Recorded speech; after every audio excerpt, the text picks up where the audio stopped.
Mumia Abu-Jamal has been in prison for more than 30 years, most of that time on Pennsylvania's death row.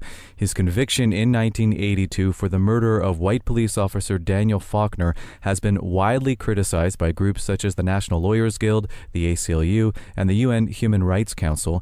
A 2000 investigation by Amnesty International into Abu-Jamal's case concluded that the court proceedings violated minimum international standards of a fair trial and noted significant legal problems, including how the jury was selected and Abu-Jamal's lack of access to adequate counsel and resources for his defense.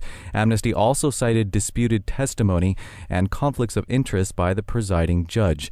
A new documentary film, Long Distance Revolutionary, A Journey with Mumia Abu-Jamal, explores Abu-Jamal's career as a journalist and his commitment to independent media. FSRN recently spoke to Mumia Abu-Jamal in a rare phone interview from SCI Mahanoy Prison in Frackville, Pennsylvania. Mumia Abu-Jamal, welcome to Free Speech Radio News. The pleasure is mine.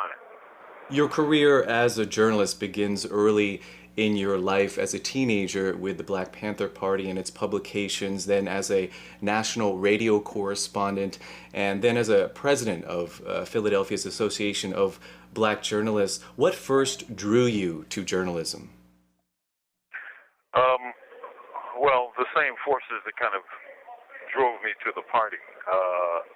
I remember a young sister, older than I, but quite young, who gave me a copy of the Black Panther newspaper. And, I didn't know such a thing existed in the world. And to read the words of these young people, it was like a lightning bolt, to consciousness.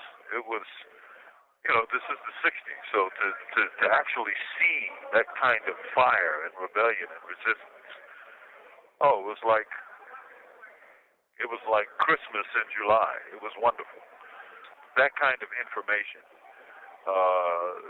really kind of charged me. And when I got into the organization,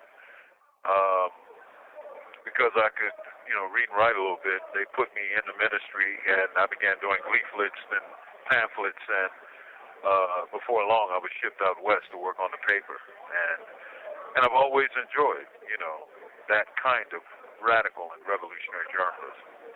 And you became an editor yourself with the party. Well, I worked under the editor. Judy Douglas was her name, and she would critique my work and, correct it and give me pointers. And, it was, I never went to J school or journalism school. I went to the Black Panther School of Journalism. And I think it was the best option for any journalist who really wants to write out of the struggles of real people, because that's what we did. And throughout your reporting in the 1970s, you covered a wide range of topics. You're well known for your coverage of MOVE in Philadelphia, but you also covered things such as the visit from the Pope to the U.S., the policies put in place by then President Jimmy Carter. For you, what made a good story? I think a good story is the very heart and essence of journalism. And what that meant is, does it touch and tell a story about the human condition? Is it reflective of real life lived by real people, as opposed to the projections of the rich, the powerful, the government, and so forth? And, I tried to keep an ear for the poor, the oppressed, the homeless, those people living in the projects like I did for most of my life. And those are the stories that kind of rang with me, because I think they speak to real life, real people, and it touches the human heart and resonates. It resonates. The film Long Distance Revolutionary tells the story of how at one point you were offered a position in television, but it came with certain restrictions, such as you had to cut your hair, you had to make other compromises. Can you talk about those kind of factors that came in to your journalism as your audience grew and grew?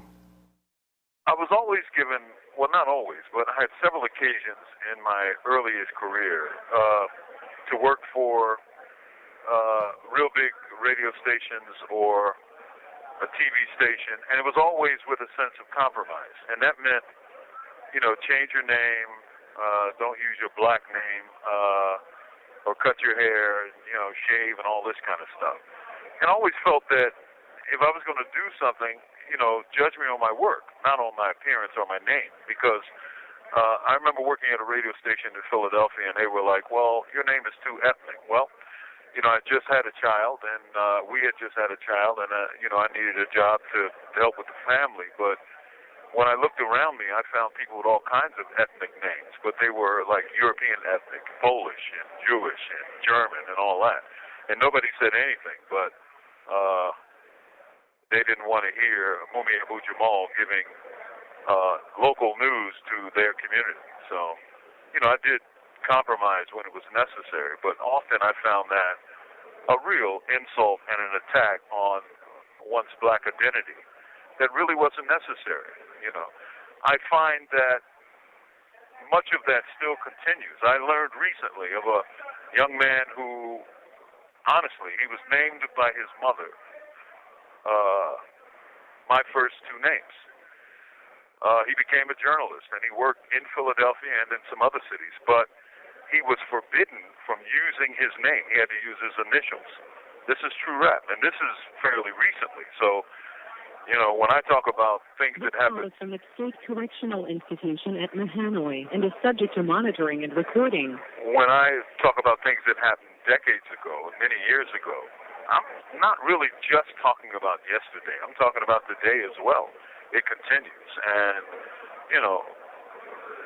when you look at the business of journalism now, I think it's so degraded. You don't have journalism as in news reportage. What you have today is gossip and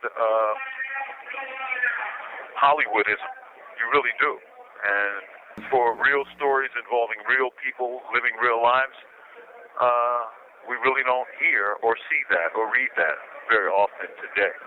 I'm Dorian Marina with Free Speech Radio News, and I'm speaking with noted journalist, author Mumia Abu-Jamal, also the subject of the new film Long Distance Revolutionary. He's talking to us on the phone from SEI Mahanoy in Pennsylvania. Mumia Abu-Jamal, listeners of FSRN and of Prison Radio know your weekly commentaries, which cover a wide range of topics. Can you talk about the process of how you compose your weekly commentaries and the practical obstacles you face in getting them to the air?